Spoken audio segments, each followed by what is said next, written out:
How much time have you spent styling your hair, trying to make it look good, only for it to turn out lifeless and flat? The Dyson Airwrap is supposed to fix this problem, and it didn't do that for me. I was getting not enough volume on top and too much volume on the bottom. So I'm going to experiment with the Dyson Airwrap to see if we can get the perfect everyday blow dry with some body on top and movement on the bottom. And then at the end of the video, I'm gonna tell you what worked and what didn't work.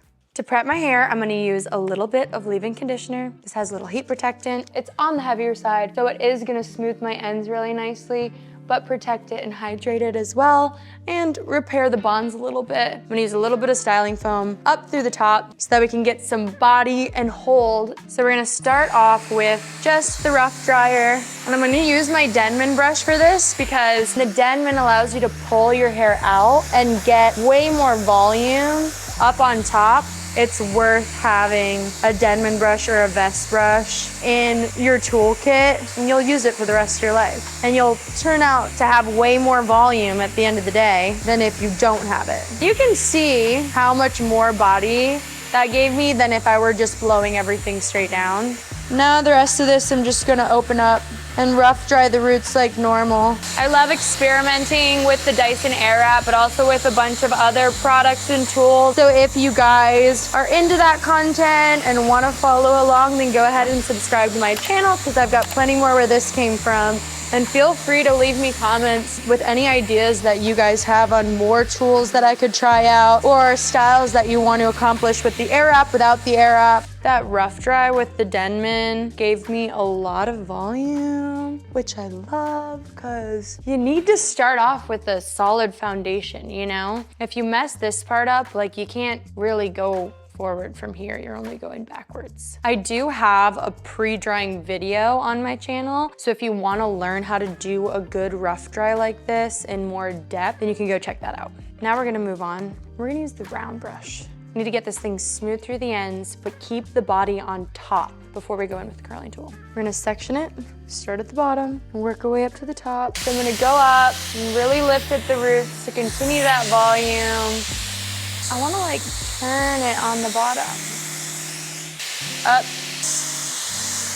All right, we got a little volume, and then these are smooth. This is what I like. Moving on to the next section. The reason I wanna use the round brush first instead of just going straight to the curling wand is because if you just go straight to the curling one, it doesn't smooth your hair enough, and it doesn't give you any volume at the root.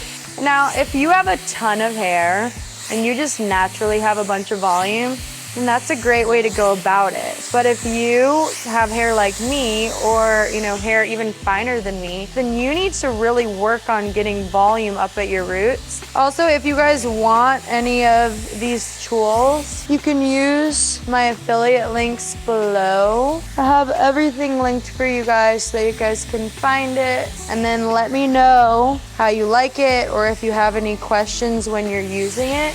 Most of these things that I'm using are things that I use like in my everyday kit. And the Airwrap is more of an experimental thing for me at the moment. I like it, and I really think it's gonna help people stop damaging their hair. Like I do believe in that. I just have so many people using hot tools on a regular basis and they're totally frying their hair. And this tool, I think, allows you, as long as you know how to use it, which is why I wanna help teach people how to use it.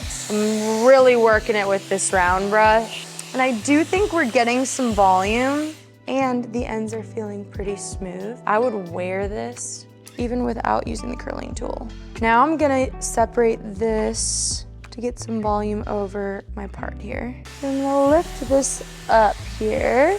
And again, I've got this on medium heat, so we're not going quite as hot. But if you wanted to go through it with medium heat, I think, and then once it's like pretty much done, hit it with the high heat, I think that would work nicely for some people. We have achieved volume. Yes, this is good. This is where we wanna be. Now, we're gonna work our way back up using the curling tool. So we should be able to accomplish a nice wave with volume on the top and not just a bunch of fullness on the bottom. I guess we're gonna go full heat and full air. We're gonna point the curler down and actually wrap the hair. I want the curls when it's down to go this way. So I'm actually gonna take all this hair and wrap it, starting at the root.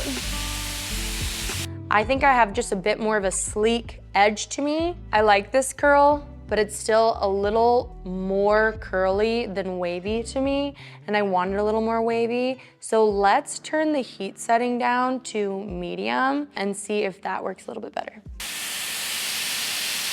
I also held the end off of that one instead of letting the end stay on. And I do think that makes a little bit of a longer wave as well, and a little bit of a straighter end. Let's try something else. Let's take off the curling attachment quick, and let's put this back on. And we're gonna smooth these ends out a little straighter with the FlyAway attachment.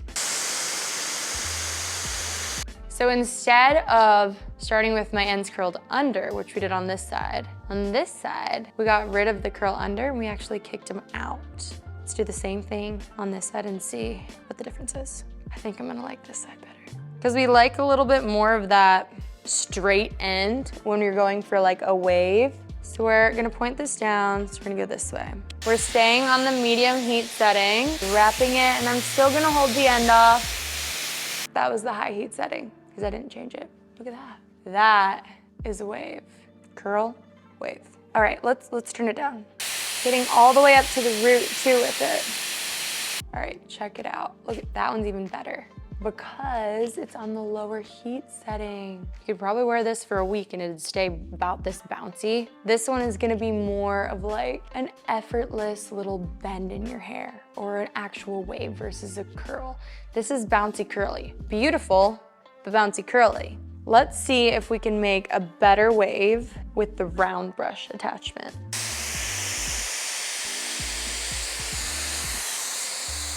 Ooh, I'm gonna like that. Let's do another one. I like how long they are. See how hard it is to do it on my bad side. Not hitting these. All right, let's comb these out. That's pretty good. That's a good round brush wave. Compare this to this. Way curlier. I like this long, softer look. Now this to this.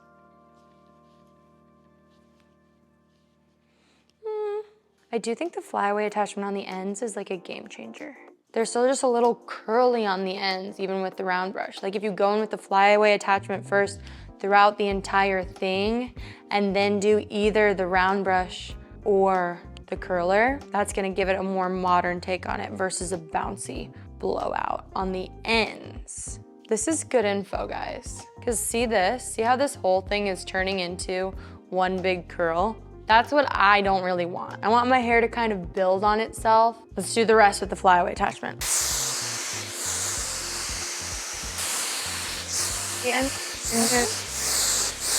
That was easy. It's not as much of a time-consuming step as I thought it would be. It's like very quick. Okay, we'll do this side with the round brush, this side with the curling wand. Round brush side, done. Boop. I like it. I like it a lot. I'm now on high heat at this point because I'm not holding this on here very long. If you need a little more hold, throw a cool shot on there. Oh, you can feel that really cooling down. That really settles the curl in a bit more. This is so much cuter than the way we did it last time. Like, look at this. This is volume on top, wave on the bottom. This is just so much more of a wearable, everyday hairstyle. And look, these waves on the end, you still have hair. It's not just one big curl. This is a little looser, this is a little curlier. With the cool shot, this does not have a cool shot. I think this side would look like this without the cool shot. Let's try using the cool shot on the round brush side. Leave the end out, roll it all the way up, do the cool shot, and then unroll it. That looks lovely, but can I do that on a piece of hair longer? Let's try it. Roll it up, do the cool shot, turn it off, then unroll it. Oh God, this is scary. This is gonna give you a curlier look.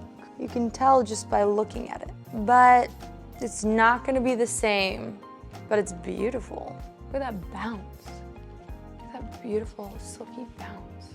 I am a little concerned about it getting really hot and you not getting to the cool shot quick enough. Damage is probably a little more possible doing it that way. Does it look good? Absolutely. Would I recommend doing it all the time? Probably not. I'd say this is a bit safer. I think we're gonna need a part 2. My key takeaway from this exploration right now is you are able to accomplish most things that you want with the Airwrap that you can do with other tools, which is amazing. I was so surprised that I ended up loving and actually needing the FlyAway attachment for my ends to make them a little bit straighter. I thought that maybe I could get the ends a bit straighter with the round brush, but because it's so curved and you're not really able to like pull down on it without having FlyAways, I think the FlyAway attachment is definitely necessary for that. And it's quicker anyways. Now that my hair is like completely cooled, I'm brushing it out. It feels lovely. Comparing the round brush side to the curl side. The curl side has more bend still in the bottom and maybe a little less volume on the top. And the round brush side did stick with a little more volume in through here maybe, but there's a little less curl on the bottom. I love them both. I think they're both good. Sometimes you're gonna want more curl and that maybe will last you more days in a row, or you just want a little more bounce, and sometimes you just want it to be calm. There's no right answer, but all of these techniques that I tried were great, which is nice to know. If you want to see round 2, where I experiment with this a little bit more and maybe hone in on figuring out how to use this thing, then subscribe to my channel because that should be coming up soon. Thanks for watching. I'll see you next time.